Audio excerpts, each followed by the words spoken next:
Hi, almost welcome. We're starting in a couple minutes. Thank you very much for coming.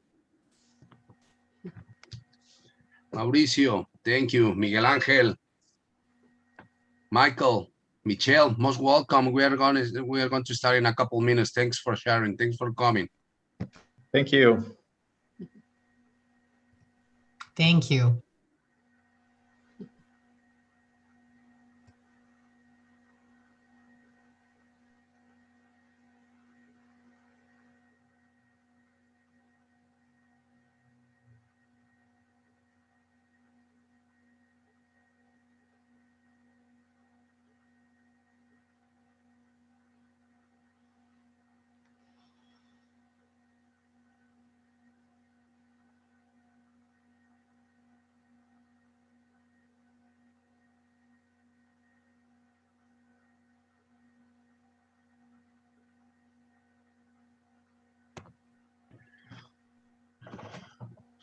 Okie dokie. Let's try to start because the time is gone. So everybody is very busy, or maybe depending of which part of the world are joining us, and maybe are working, or maybe are finished of today, the work day. So let's go to start. Down, can you listen to us? Yeah. Yes, I can hear you just fine. Great, awesome. Thank you very much, all our PMO Officers Global community, for joining us again in another webinar series, The Magic of the PMO, another great session. Today we have many, okay, every session is special for us. Yes. I want to remember that we are trying to share information, contents, topics in both languages, in English and in Spanish, because when you believe in a global community, we are trying to share for both languages. It's very, very complicated, difficult and complicated. Some great topics, okay? But well, including with a very concrete industries. Not everything is about IT, okay? We believe that in any organization, any industry, any company could apply or can adapt everything that we are trying to share. So in this case, we have a wonderful lady down Ringrose. I hope to the good translation or the good set. Okay. She's going to explain us how does your PMO measure up. This is, sorry, yeah, it's not only for IT. This is my point of view. And as usual, I never ever watch the sessions. We never, from our part, as a PM officers team, we never check the session, the video. No, because this is informal. We are colleagues, and for us, the best, one of the best, not the only one, but maybe one of the best, is when we are interaction. We have an interaction as a colleagues. no, to discuss, to learn, to share, and always learning. No, so down. Thank you very much for coming. I know that your agenda is pretty busy. So thank you very much for joining us.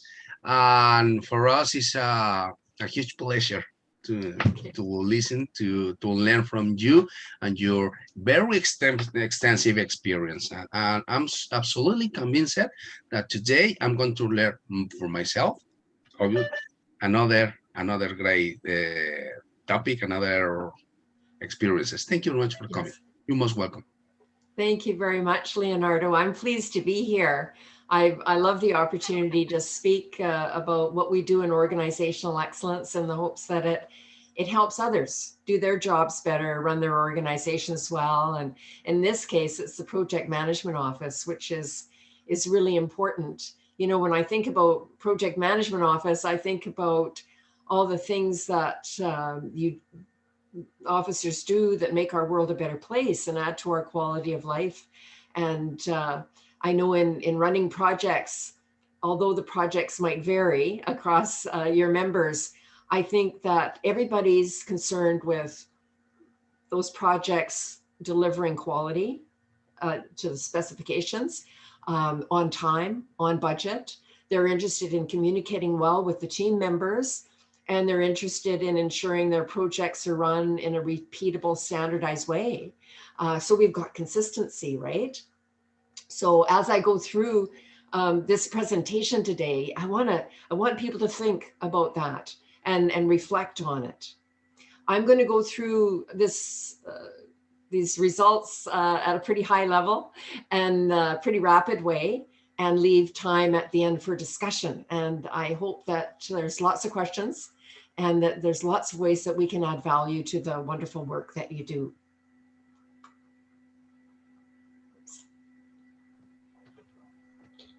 So here's just a bio on myself. I've been working in this area since 1990. This is when I first discovered excellence models, and it's like the stars aligned for me. You know, I had done an MBA, and I had been a certified management consultant, and working in these big international consulting firms.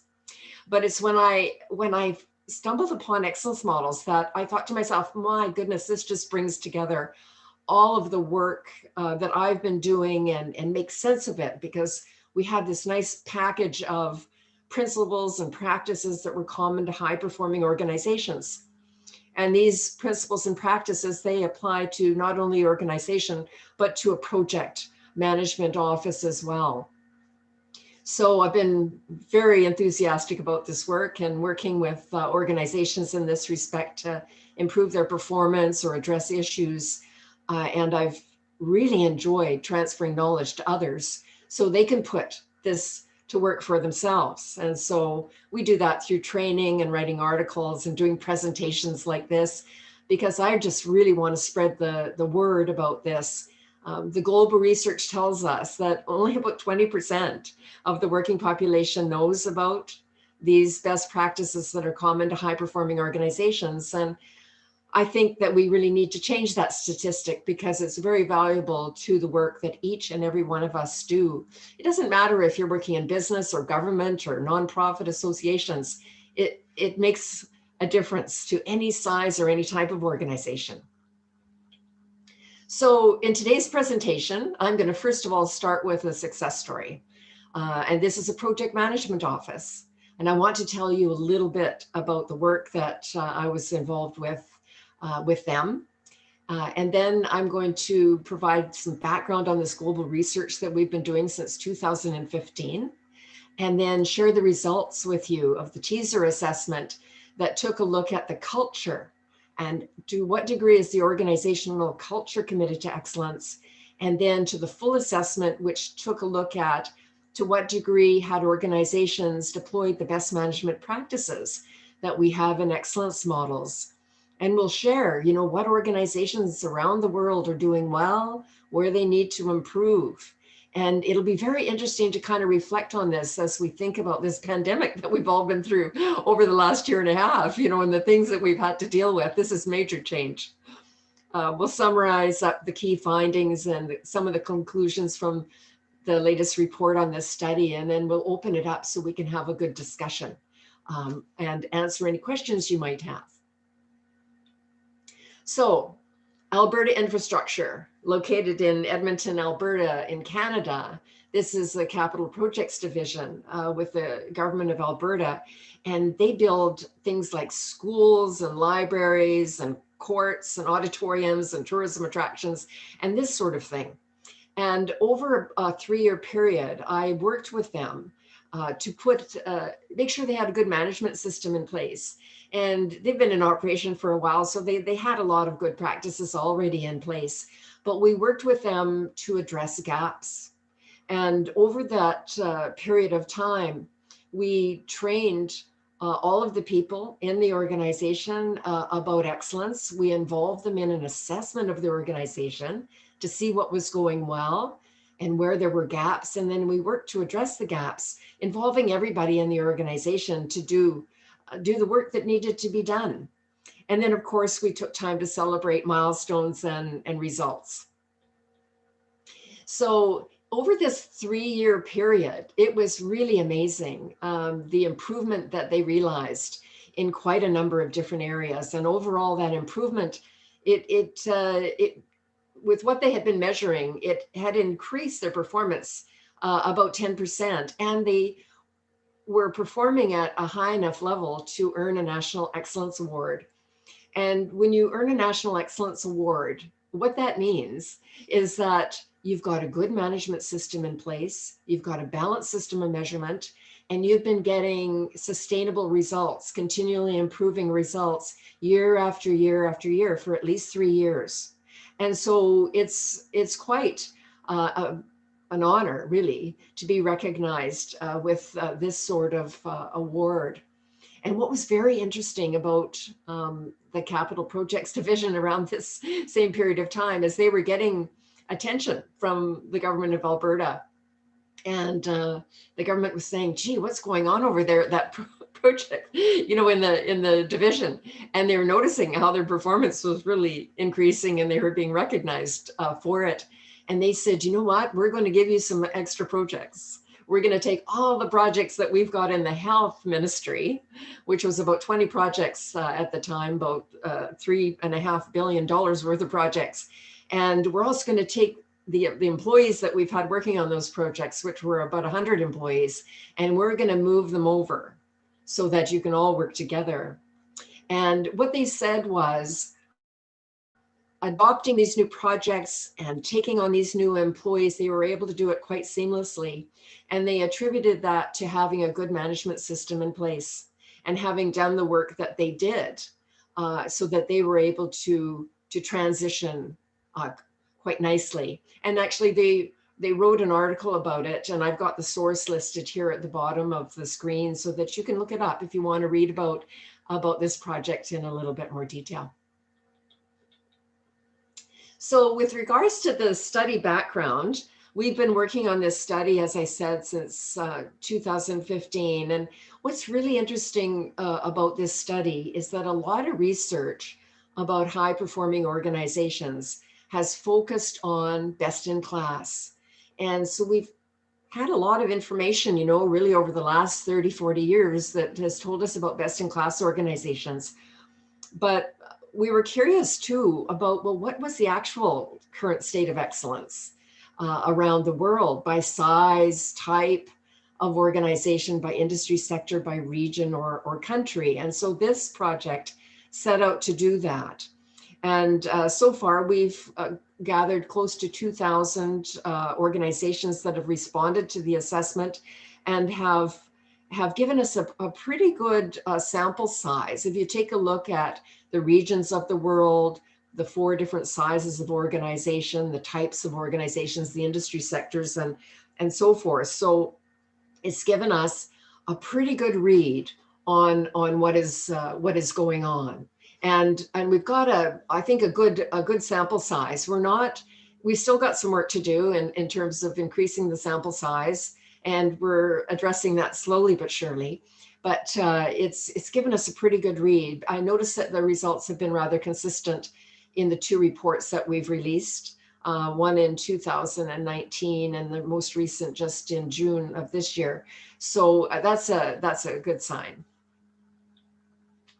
It was, the study was first launched by the Organizational Excellence Technical Committee, of which I'm a part, and it was supported by the ISO Technical Committee 176, which is in charge of 1000 or ISO 9001.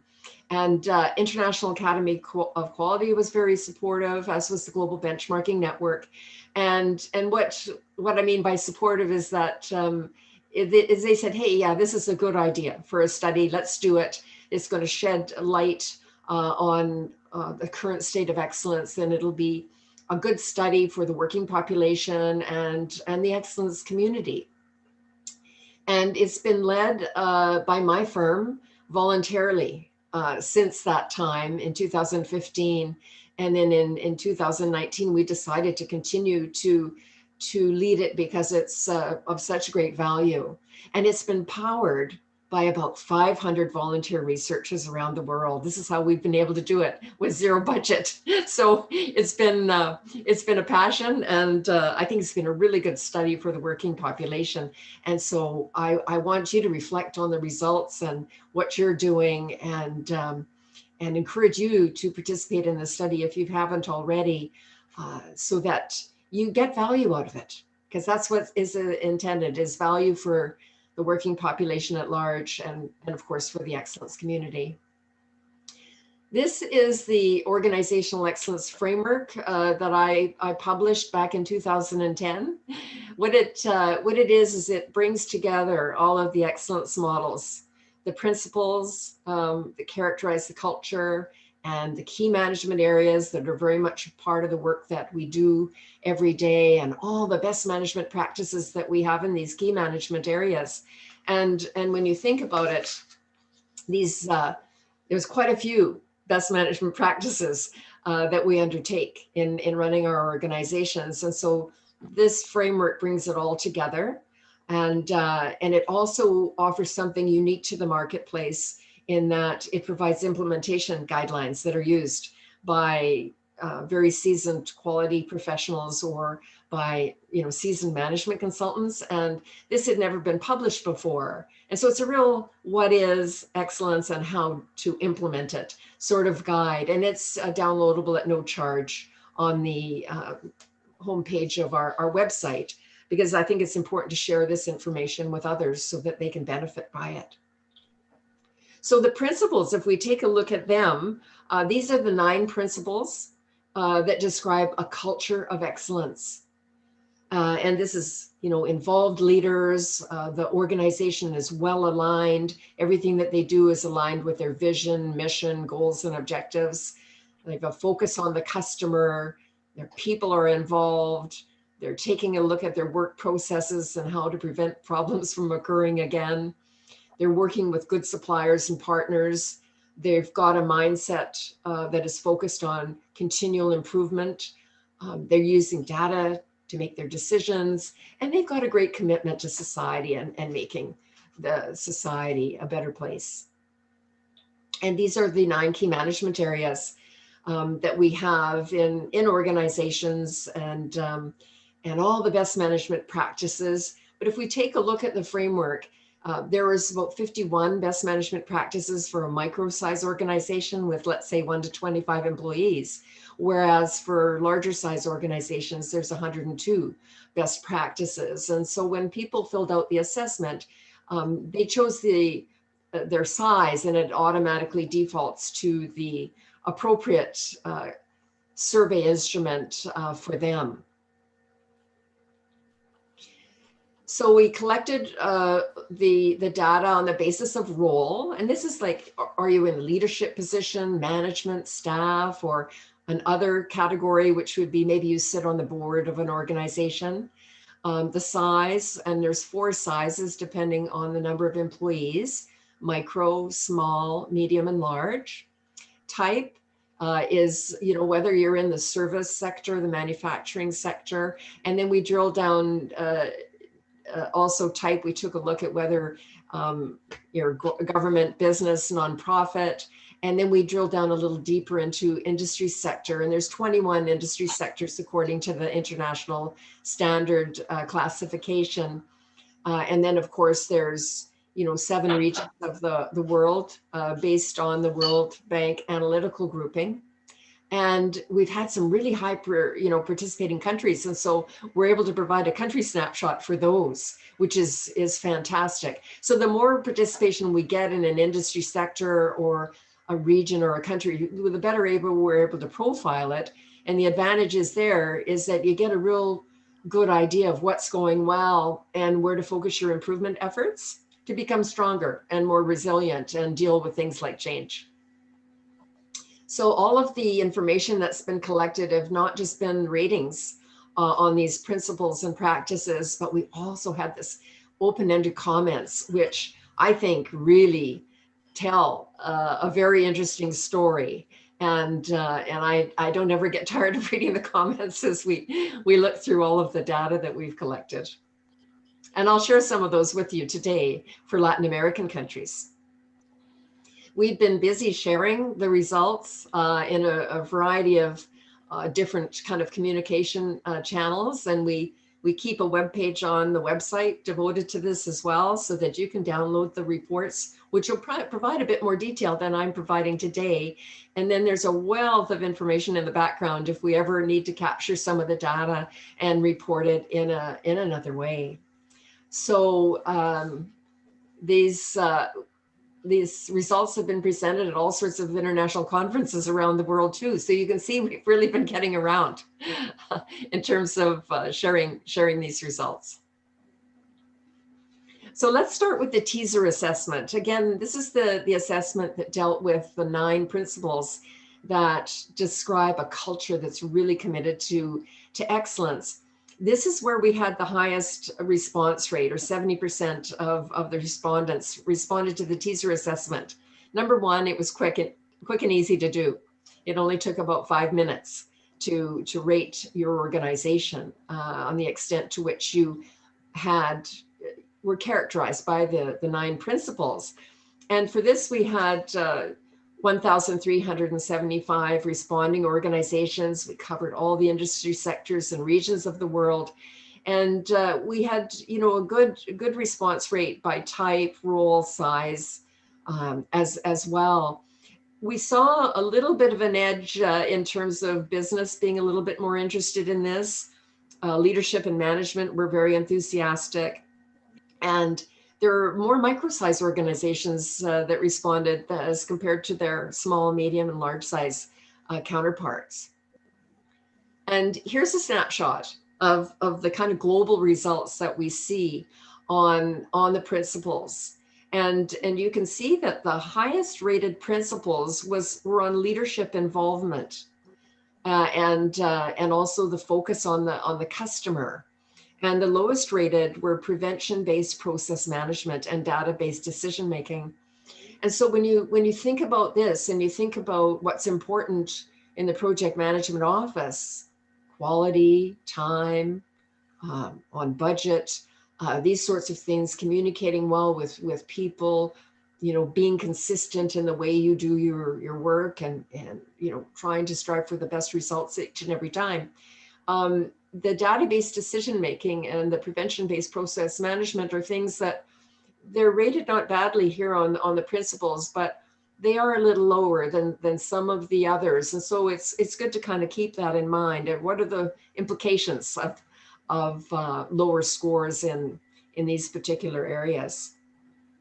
It was interesting when we took a look at the principles by role, and that the leadership had a tendency to rate the principles just a little higher than their counterparts. And if we took a look by size of organization, micro size were rating the principles just a little higher than large, medium, and small size.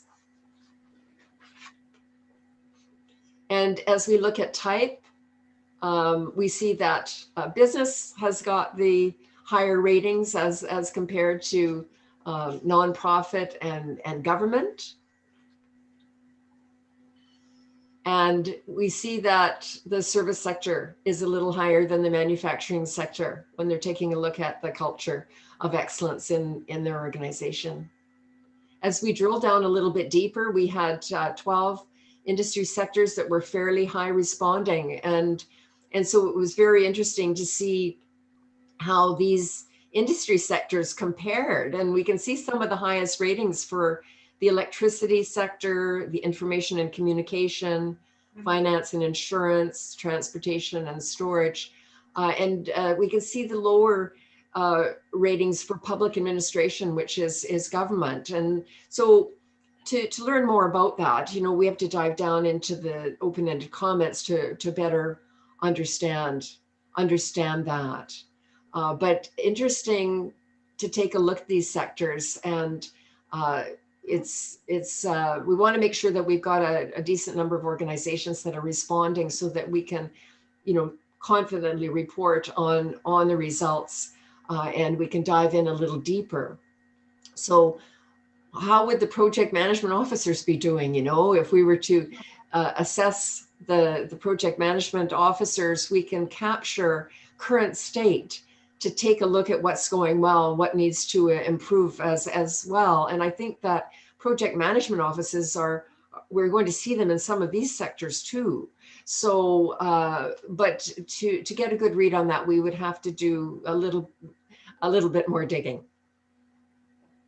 As we look at region of the world, we see that some of the highest ratings are in the East Asia and Pacific region, and some are the lowest is in the North American region.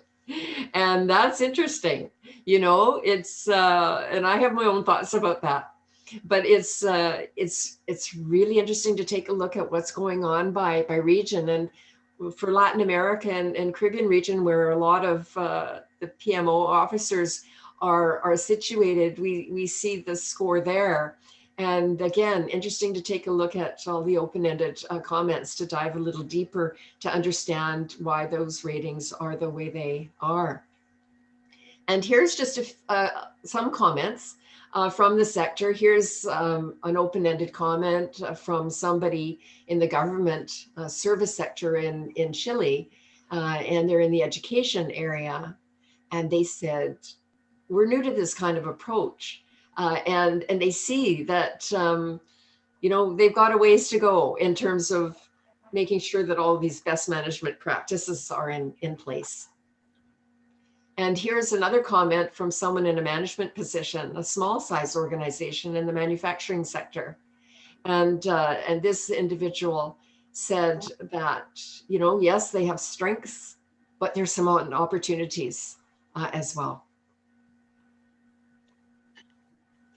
And yet here's another person that commented from a staff position in larger size organization in the manufacturing sector. And they had some, good comments that they were weighing in on in terms of strengths and opportunities for improvement. And if I might say that this is probably one of the most valuable things about doing an assessment is involving leadership, management, and staff in the organization in the assessment, because you get a view through each and every lens about how the organization is doing. Where do people think the organization is doing well? Where do they need to improve? And it's through these open-ended comments that you get a wealth of information, about those improvement opportunities, suggestions and ideas that people have, innovative thinking.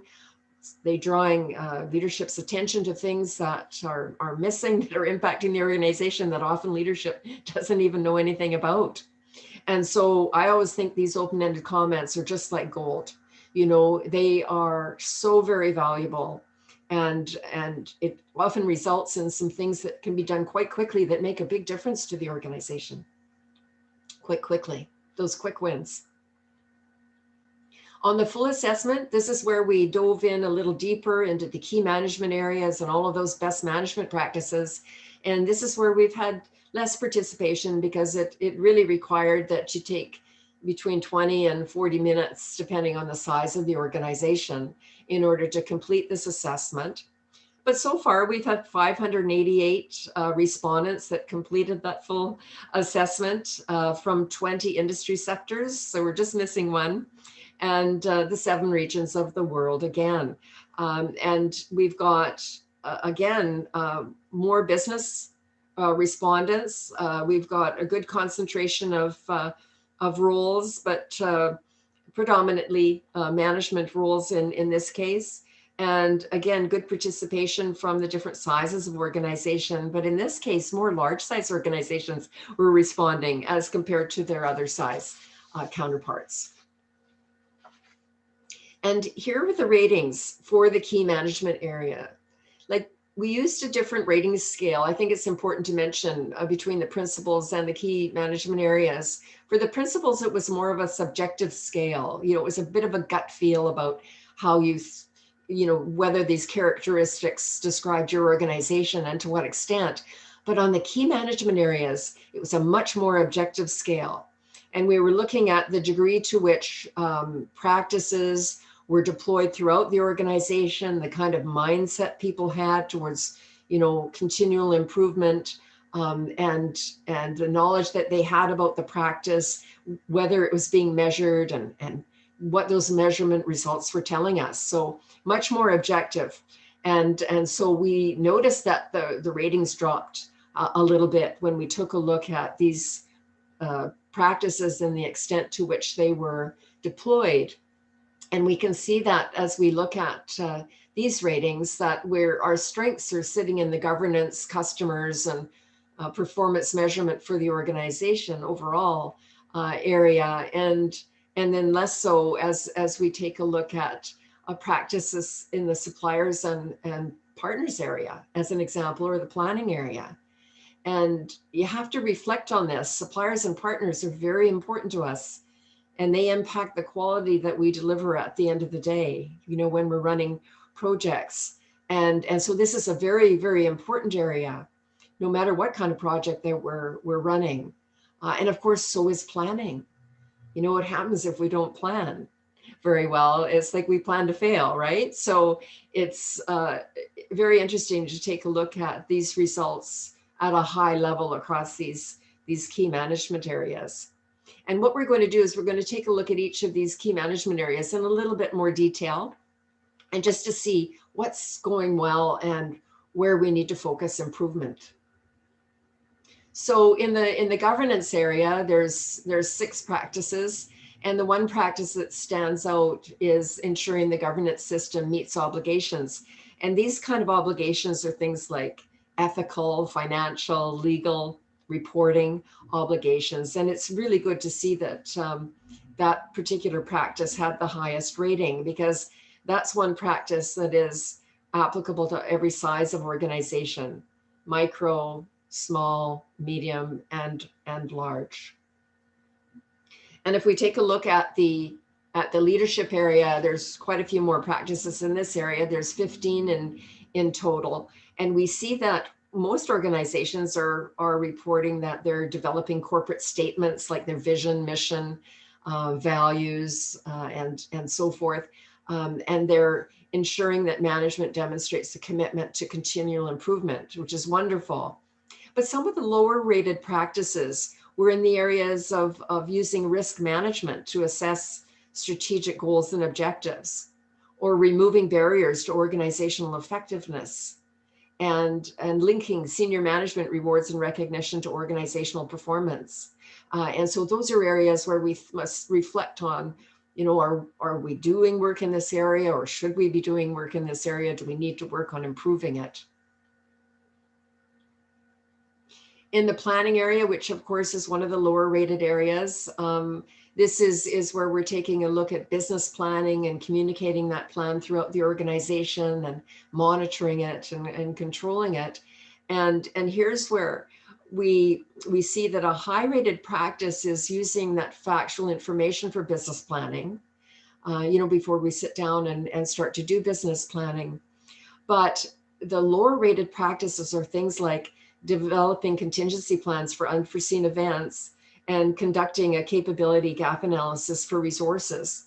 And when you think about this, the last year and a half that we've had with the pandemic, this is where a lot of organizations probably got caught, is that this was certainly an unforeseen event that has impacted all of us so very much.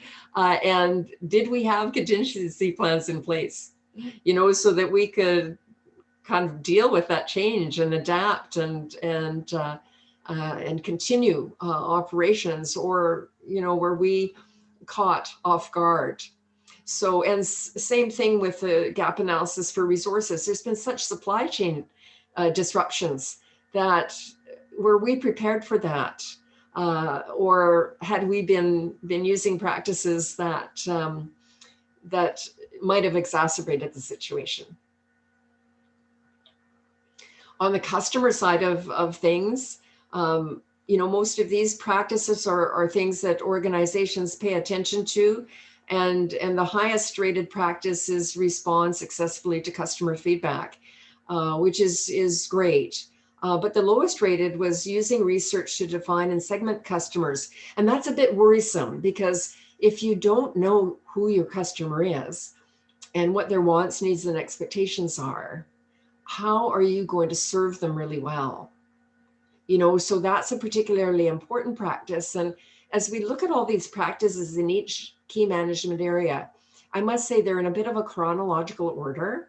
And so if you're working towards putting a good management system in place, you want to consider them in this sort of fashion, and kind of work, towards the practices in that sort of chronological order. Here is the employees area, and this is all about human resource planning and recruiting, selecting, developing, training, helping people to be the best that they can be. And in this area, one of the higher rated practices was ensuring that a healthy workplace environment was in place, and that people are all involved in addressing issues related to health and wellness. We know that there's a very positive relationship between looking after employees and them performing well. And so it's good to see that practice is one of the higher rated ones.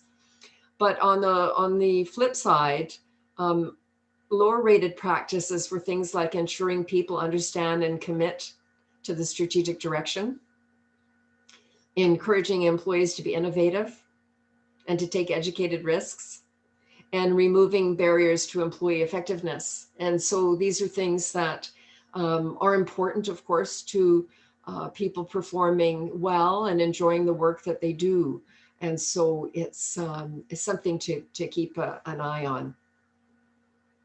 In the work processes area, this area, we saw that the highest rated practice was taking corrective action when problems occur, which is related to prevention-based process management and keeping this a mindset of prevention. But what we want to do is we want to strive for a mindset that's focused on continual improvement. And these practices are very important to the work that we do, because we're always striving for that repeatable process that gives us the desired results, that offers us consistency and no surprises, right? And so having these sorts of practices in place are very important. And the thing that jumps out here in terms of need of improvement is kind of external to the organization, and that's involving our stakeholders in designing and analyzing processes. And stakeholders could be employees, but they're also customers, suppliers, and partners. And then the other practice is external data and comparing our performance to others. And this is the practice of benchmarking.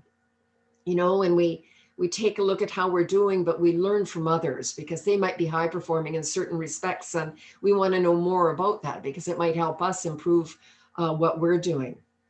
And this is external benchmarking is probably one of the lower rated practices in this entire study.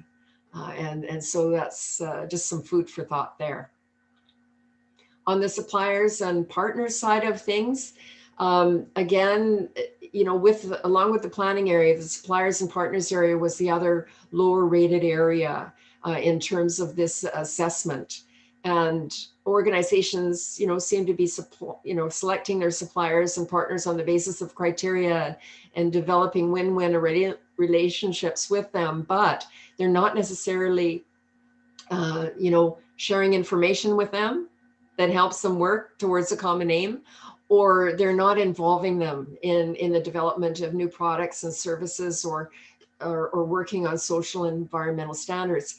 And when we work with each other on things like standards, I mean, we don't want to just meet the standards. We want to go beyond them if we're high performing, right? And so involving and getting involved with our suppliers and partners allows us to put our heads together and perform better, because we learn a lot from each other, right?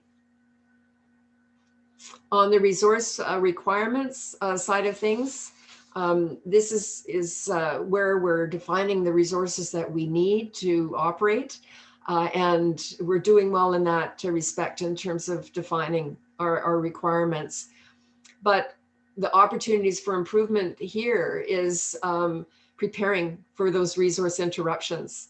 And to a certain extent, identifying technology that will be giving us a cost benefit that is favorable. And one thing I have to say about technology is that, and I see in a lot of organizations, is that they're real quick to be adopting technology, but what they don't do is confirm that that technology is going to work well for them and is going to add to improved operations.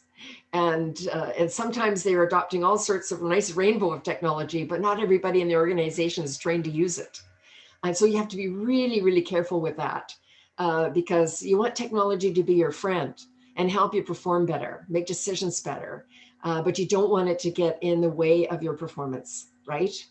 So be very, very careful with that.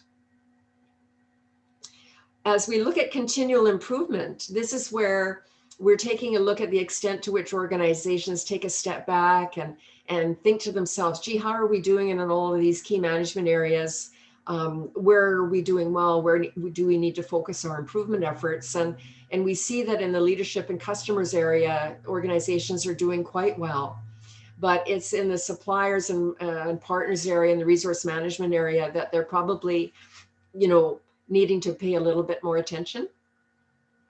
And as we look at measurements in each of these areas, our organizations using measures, a nice balanced system of measurement to see how they're doing in order to make good decisions and know where to focus improvement efforts. We see that organizations are using quite a good balanced system of measurement, but probably need to do a little bit more work on the supplier and partner end of things. And as we look at the measures for the organization overall, we want to see that organizations are using, again, a nice balanced system of measurement. And in the case of, let's say, a micro-size organization, we're only looking that they're using 4 measures, and that's the quality of the product and service, it's customer satisfaction, employee satisfaction, and financial performance. Whereas for larger size organizations, we're wanting to see maybe 6 or 8 measures that they're using to give them, a more balanced system of measurement. So far, we're seeing that organizations are using a fairly balanced system of measurement, which is good. And we see that they're generally using the measures that are important to the micro-size organizations, but where we're a little bit weak is in the employee area, employee morale. For example. And these are, just some areas to concentrate on. Important that we keep our employees happy and retain them, right? We don't want all that knowledge leaving the organization. It's a lot of value. And here's some more comments from Latin American countries. Here's a comment from a staff person in Grenada from the nonprofit service sector about seeing lots of room for improvement. And a larger size organization in the business area in Peru. They've got a great reputation in their sector, good alliances. But this staff person said, gee, we could extend the quality management system to the whole organization. So again, really valuable comment from people in staff positions. It's very interesting to see the organization through their lens. A leader from a medium-sized business in the service sector and electricity in Trinidad and Tobago. You can tell this organization is a pretty high-performing organization by the way they speak about their strengths, how they make organizational excellence a goal, and that they're using, practices towards that end. But yet there's always these opportunities for improvement. We always strive to be just top notch and perfect, but there's always opportunities for improvement. And so it's good. It's good to focus on that. What can we be doing better? And they said it was that communication with their stakeholders, keeping to schedule, maintaining a formal training and development program, and our partnerships with suppliers and so forth. So always good food for thought.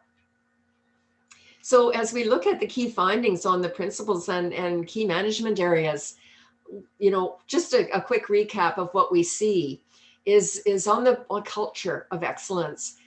We've got these high-rated leadership involvement, focus on the customer principles, but lower ratings on prevention-based process management and database decision-making. And that, we've probably got more positive ratings from leaders, the micro-size organizations, the business sector, electricity sector, East Asia and Pacific region. And the ratings on the principles were quite a bit higher than the key management areas. And that's not surprising. You're using a subjective scale, and then you move to an objective scale, and that you were also moving from kind of a high level view of the organization to a much more detailed view as we dive into all these best management practices. But it's quite interesting when we take a look at where organizations are doing well in the key management areas, and that being governance and customers, but the lower rated was suppliers and partners. And this caught us, in the pandemic, I think a little bit. So, areas for improvement. And this sector too, again, more positively related key management areas by leaders, by micro size, by the business sector. And we saw a little bit of an edge with the manufacturing sector, information and communication sector. And again, the East Asia and Pacific region was a stronger region of the world in this respect. So the conclusions for this study, as I read through all those open-ended comments, and believe me, there's been quite a few. So we take a look for all these respondents from around the world who are good enough to share these open-ended comments with us. And we're considering the ratings and current state. What we see is that there's great enthusiasm for this study. Lots of comments about how valuable the study was and how it's going to help an organization and give them a chance to reflect on what they're doing well and where they can improve. But there's been great enthusiasm from our researchers. Over 500 people have volunteered to help with this study and reach out to their connections to ask them to participate so that we can get a good response rate and in turn share some valuable statistics and open-ended comments that are going to help organizations up their game. And lots of requests for presentations. We get requests from organizations like PM officers and countries that want to know how they're doing, and industry sectors and so forth. So there's great enthusiasm for the study, which has been fantastic. And I think this sort of information is really going to help all of us, make a difference, because when you think about it, if organizations, if you can help them to be more high performing and stronger, they're going to be able to hire more people, buy more goods and services, contribute more to their communities. And what this does, it helps boost a local economy. It helps with trade, because this is a good standard you can use to be considered to be a good trading partner. And then it helps by all of this trickling into the quality of life. So it provides a real formula for success in a lot of ways. I think that when you use an excellence model make sure you've got a good management system in place. When you implement these best management practices, usually what we see is that organization does develop a culture that's committed to excellence, and they go on to achieve exceptional results across a balanced system of measurement. And it doesn't really take too long to do that. Most organizations, we see them making the shift to high performing within a 3-year time frame, and that's not too bad considering all that's involved. And they build on the foundation that they have, and then they just work to put everything else in place, and we get everyone working in the organization towards that end. So the lifting isn't too heavy for any one person.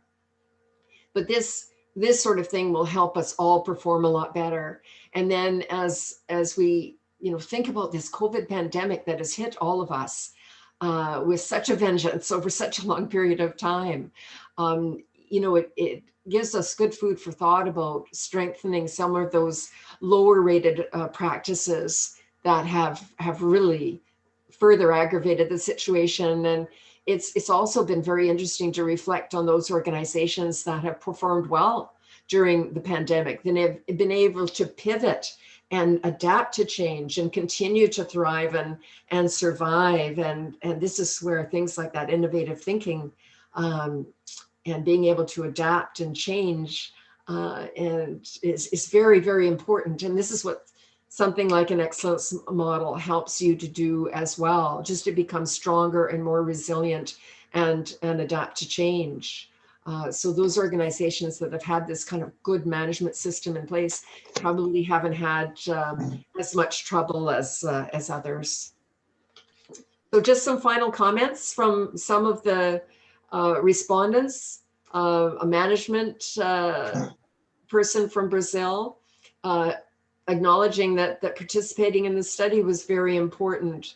And another person in the management area from a micro-size organization in Chile love to see the copy of the results of this great study. And that's why we make the results available on the webpage on our website, because we want everybody to take a look at them, participate, see how they measure up, see how they compare to others, and then think about, gee, what are we doing now? How can we improve? And there's lots of great help we can provide in that respect, or work with partners in a given country towards that end. There's a lot of us that practice in this area, and I like to work collaboratively with others.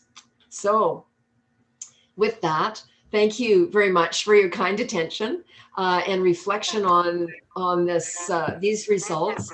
And I look forward to a discussion that we have in the time remaining, and answering any questions that you might have, or hearing some of your comments about the study. That wonderful session. Very, very interesting. Really, there is so many data to process, but it's very, very important. It's interesting. I think I need to watch again this presentation, because there is so many data that we need to manage better. But yeah. I really like it. I really love it. Thank you very much for sharing. And yes, I think data is the liquid gold, no, nowadays. Yeah. So it's very important to manage all the information as much as possible for our organizations. When we're talking about organizations, we are talking about the companies, we are talking about a non-profit organizations, no? I think Down has mentioned it, some like this, universities, of course, yeah. Or any other education, research or organization, or very similar. Yeah, it's very, very wide, no? All the organization involved about this. So it's very important trying to have all this information that can help us to improve not only our business, no, for us itself, no, because if we can do better our job, obviously an area, business unit, organization, country, no, or worldwide, well, we are going to work better. Mm-hmm. Wonderful. Down. Yeah, I was thinking, no, about this scenario, You have mentioned it, a lot of data, a lot of very several and different slides with information. No, it's very interesting. Sorry for saying again this, but nowadays, all related about agility. I don't know if it's really a great noise, or it's a reality. No, it's a real um, work of a mindset that applying into organizations.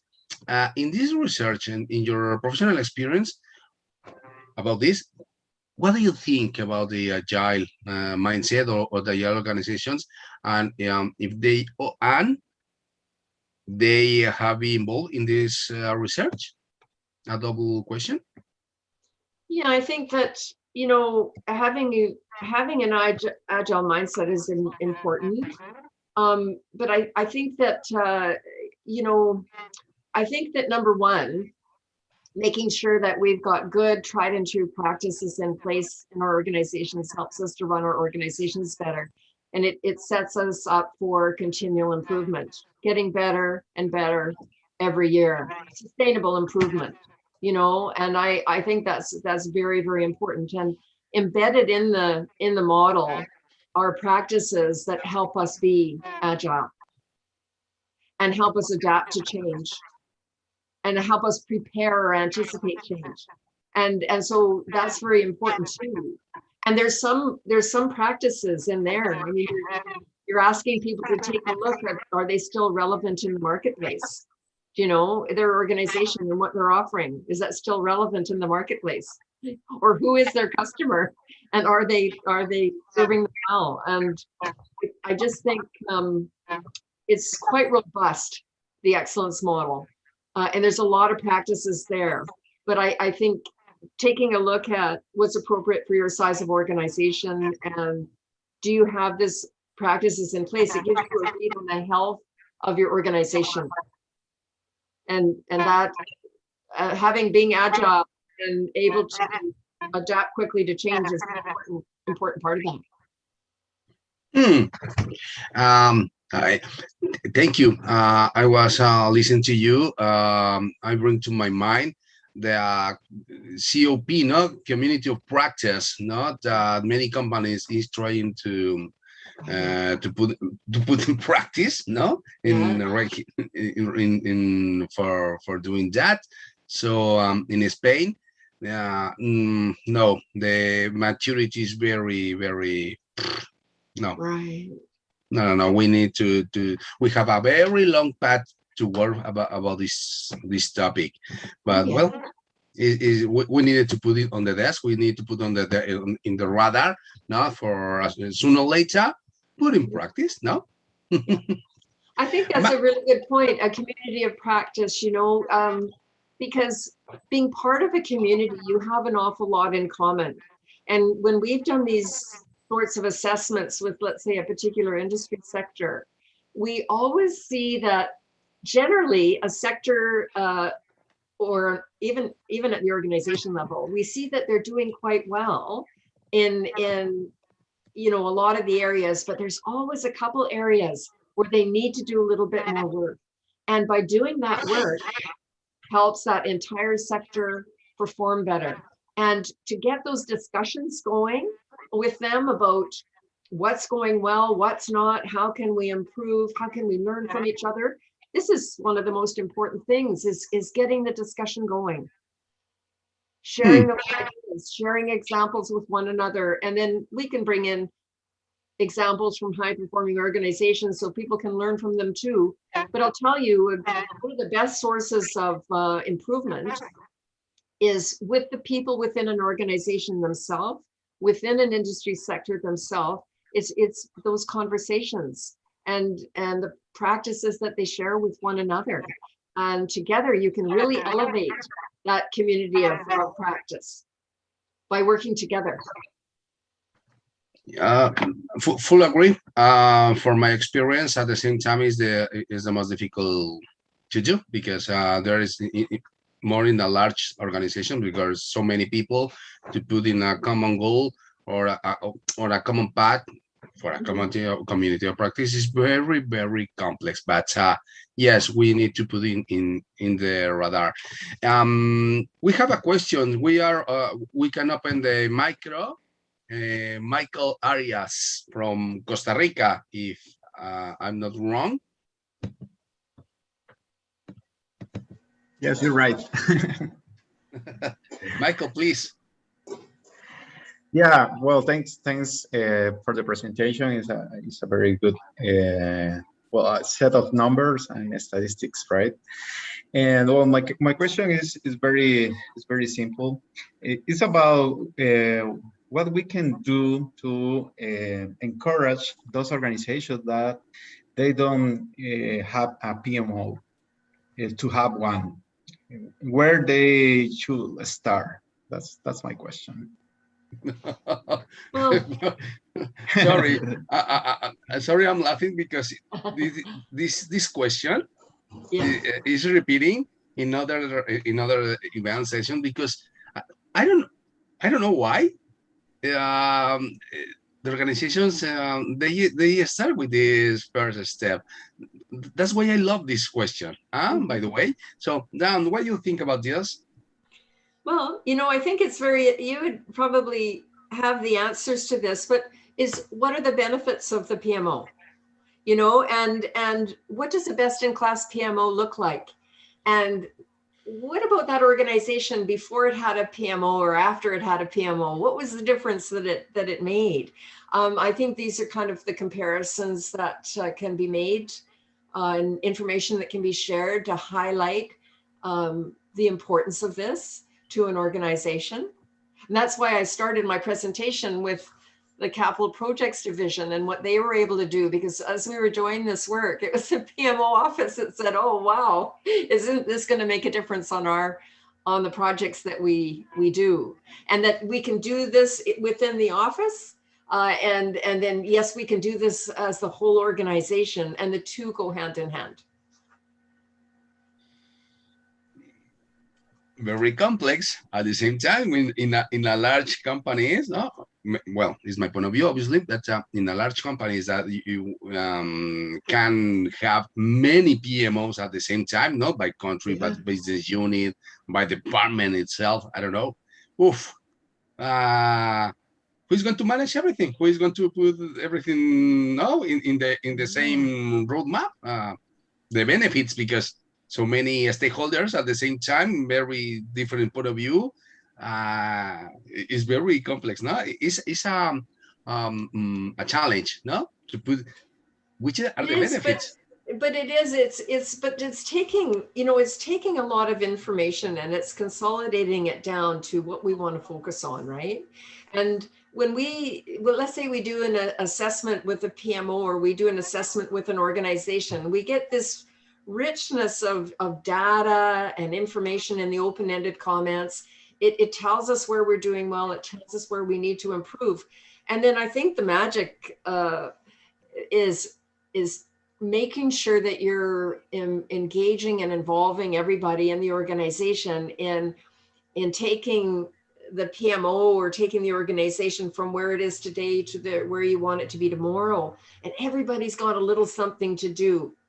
And if they need help, there's outside experts that can help with what needs to be done. But I think it's really important that people get engaged on working on the things that need to be done to make sure this good management system is in place, because through that you accelerate the development of a culture committed to excellence.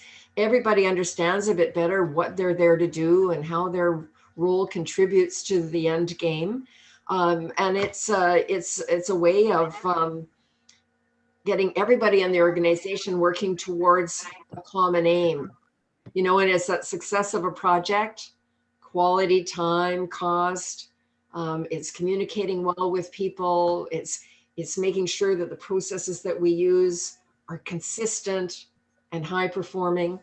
And so it's something that everybody can buy into. And I'll tell you, when you do this with people in an organization, the lights come on when they start to think of themselves in the larger system and their role and how important it is and how important each and every role is, and that you've got this interrelated, interconnected set of work processes really, and functions and roles that make that organization go.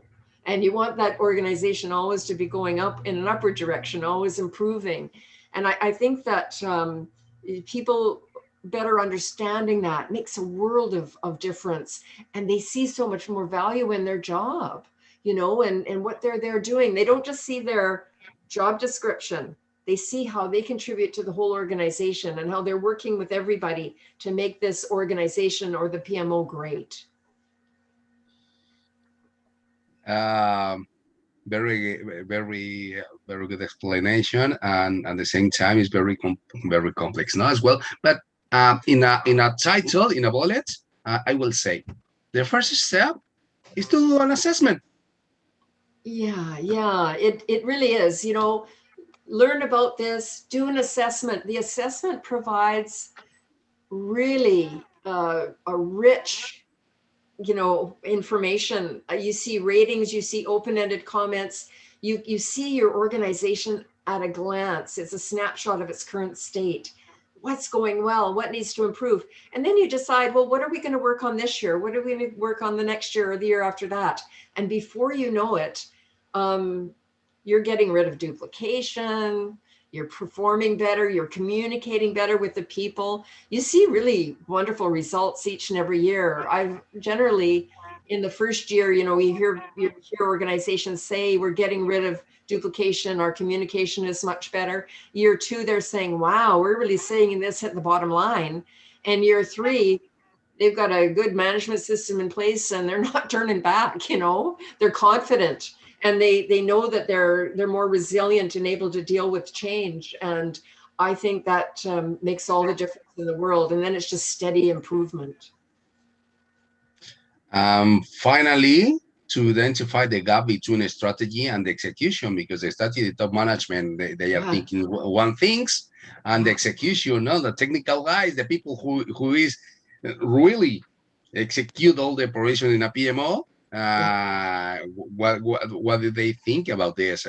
And in this assessment, we can find the gap between them. So because in the real life, when we do these kind of things, we realize they think very, very different, very opposite. Everybody knows in the company knows that, yes, we want to be the #1 worldwide company. We want to sell more products. We want to increase not the benefits, economical benefits. We want to open business in Latin America, for example, whatever. But the focus and the path is very, very different in the top management with the execution. And this kind of exercises, this kind of workshops in assessment is can link the gap between one and the other side, no? Absolutely. In my experience, it's that different lens that we look through. You know, leadership will be looking through a strategic lens. Management looks through an operations kind of lens, but you bring them together and you see the ratings and the comments by leadership, management, and staff, and it's very eye-opening.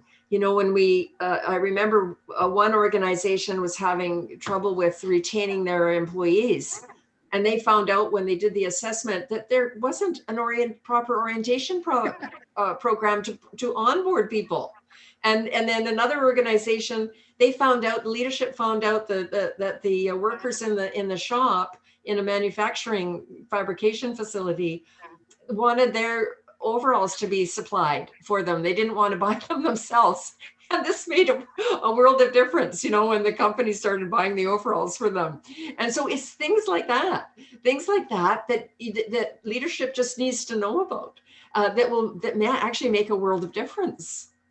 Just some pretty critical things that could be potentially very costly to the organization, right? And you never find out about this unless you are brave enough to do an assessment and include everybody in the organization, so you can have that view through that leadership, management, staff lens. It's absolutely very eye-opening and so very beneficial. Yeah, I don't remember in a workshop that a few years ago that two people, okay, in the same management level, okay, one on projects and the other by operations, they in the same table they sit back by back, yeah, in Yeah, because just very strange offices, but they have his desk back versus back, okay, right.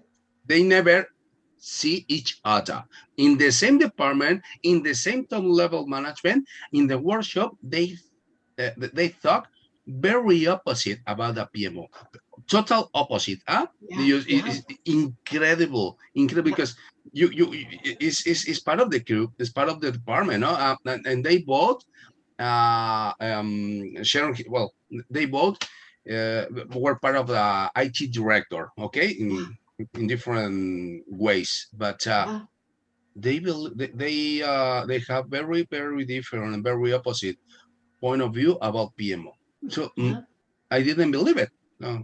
Well, Yeah, and something, part of doing this sort of thing is just bettering the communication, because if everybody in the organization is communicating a little bit better and they understand the function of the PMO, they understand what the benefits of the PMO, they understand each and every role and the contribution that it makes to the organization performing well or being successful. And I often say to organizations, you should have an information fair, where every department gets a chance to speak about the work that they're doing and the contribution that they're making, or they talk about some challenges that they're having and get others to weigh in on that. It is a way to educate everybody in the organization and for everyone to have a better understanding and appreciation for all the components that make that organization perform well and that are so very necessary. absolutely transparency, Yeah, because when some people is talking in the back of the rest of the people, the information is not in the right way, yeah, and obviously is not in the right context, because yeah, if people are talking only one face to face, and the rest of the teams they don't receive the same information, there is a gap, and nowadays this is very common in most of yeah, organization. It's very complicated.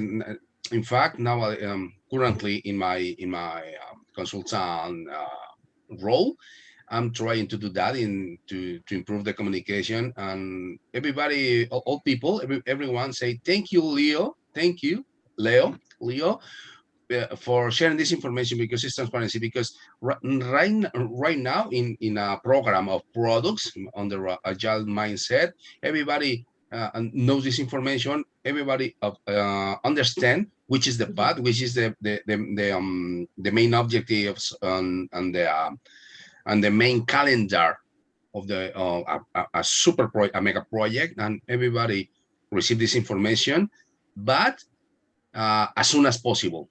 Yeah. So my point is, after an top level IT committee or governance committee or very similar, very top level committee, this information I receive or I participate, and later I'm sharing the information with the technical teams and the rest of the operations teams. And this is the gap that in my point of view, and this is my role, trying to be very short day after day. But yeah. I'm trying. People say thank you, by the way. That's right, and it's a good job to be doing, to make sure that people are communicating well and really understand what each function is doing. The IT, the governance, the operations. I mean, it's kind of like an engine in a car. You want all the parts to be operating really well for the car to run well from A to B. And if there's one thing not running well, or maybe communication isn't going well, it hinders the performance, right? Yeah, well, I love the example of a watch, no, because a watch is so complex, and they have a Yeah, very small pieces. But if one very small piece is not so important, is not functional, all yeah, watch very expensive. What the best brand of the world is not going to be is not going to work. So it doesn't matter. That's why I think we need to communicate in a strategic and a tactical and an operational as well, because in the same in these three channels, okay, we can share information and to inform all the company. No, it's very different when you are sharing top management or a PMO. That, from my point of view, is a tactical point of view, and operational is the technical guys and all the operations as well. No, services as operation, but this is just my point of view. Down, we have not many. We have not other questions, but Okay. I really have a very good time. I really enjoy it. I learned again a lot of today. Thank you very much for coming to PMO Global Community, for sharing.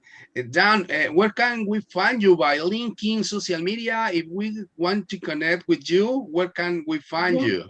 You can find me on LinkedIn. And then you can find me at Organizational Excellence Specialists on our website. It's organizationalexcellencespecialist.ca. There's a contact page, and just, write a message, that'll come right to me. But LinkedIn is pretty easy. Okay. You can find me there, and we can have a conversation. You bet. Can you share it by chat for people who can? I think that I've put some coordinates here on the last page. Okay. Yeah, great. There you go. And much then much better. There's this information. There's loads of information on the website that people I wanted to be so open and transparent on the website in the pursuit of everybody learning more about this and benefiting by it. So there's loads of information of value. And then, of course, we're here to help out where organizations need help. And I love to have conversations about this with people if they want to chat by email or on LinkedIn or meet to discuss. So, and we've got a wonderful team of people, of course, all around the world that are passionate about this as well. So there'd even be someone, close by if you prefer, and that speaks Spanish, even better, right? Right. Awesome. Thank you very much. People from Latin America, like today, Michael from Costa Rica. Okay, he speaks English, but in Costa Rica, everybody speaks English, but the rest of Latin America, there are so many followers that speak English as well. And I think they are going to enjoy it as much as we do. In my personal point of view, I enjoyed it a lot. Thank you very much for, again, and hoping to see you very soon in another initiatives in PM officers. We are going to prepare another initiatives in the near future, very, very near future, before to end this year. Well, trying to give value to the global community of project and management, product management, and projects and product management officers. Thank you very much. Yeah, it's been my pleasure, Leo. Thank you very much for inviting me, and thank you to all the participants that took time out today to spend, looking at this study and having a little bit of a conversation. So let's continue that conversation. Yes, we do. We will. And thank you all attendees, all participants today for your time. Thank you very much, because of you, here we are, and we are inviting speakers and wonderful colleagues of the profession, like Dan Ringrose from Canada. That's right. Yes, I'm on Vancouver Island, so I'm in a pretty good time zone when you think about Latin America and South America. We're quite close in terms of time. Absolutely. Thank you very much. Okay. Greetings from Barcelona, Spain, and we see you in the next webinar series, The Magic of the PMO, in the next sessions. Thank you very much. Greetings. Okay. Ciao. Bye, everybody. Bye-bye. Thank you. Bye-bye. Thank you.